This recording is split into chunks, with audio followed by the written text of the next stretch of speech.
When I was first diagnosed as diabetic, I started to look, all the cookbooks were in the medical section, mostly written by dietitians, mostly written by people that aren't living with the day-to-day issue of diabetes.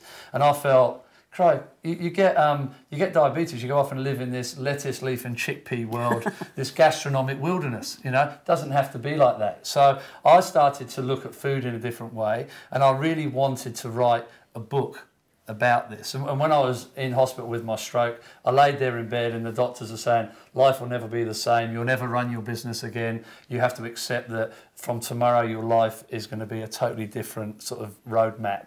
And I sort of said, you're talking to the wrong guy. I'm going to write a book called Blood Sugar. I'm going to become the poster boy for stroke recovery. I'm going to inspire people that have got diabetes to get up and do something about it and to face this head on. And, you know, just this book, this Blood Sugar book, this is the first air freighted copy that's in, so we're waiting for the rest of them to come. And we launched this book.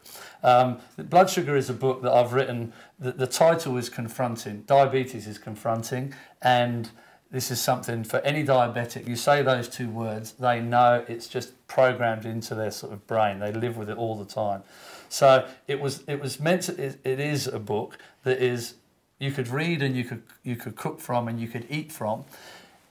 If you're not a diabetic, it's a healthy diet. That's a key point. I think, Michael, that's really important, because what we have to do in Australia and globally is train our children to eat healthy. Yeah. And if the whole family eats this, this is not about being special. This is about a whole family eating like this. Yeah.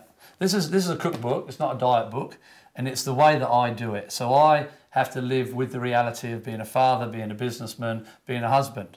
And it's not easy to balance all of those things. But I also manage to eat great food, and I don't feel I go without. There's recipes in here for like a cooler, like a juice. Okay, it's a high water content that you don't drink too much of it. The key to it is everything in moderation. Sure. You know, there's a chocolate mousse recipe in here, but it's with a very dark chocolate with low sugar. It has light cream in it. It has agave syrup, so a lot less sugar in there.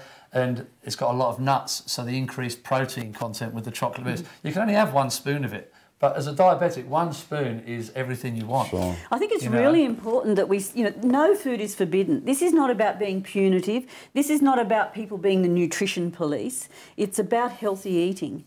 But eating some things, as Michael mentioned, in moderation. So that whole thinking has changed. Again, your chickpea and lettuce diet is, you can actually eat anything. It's about the regulation and quantity, I guess. It's about the quality of the food you eat and the quantity of the food you eat.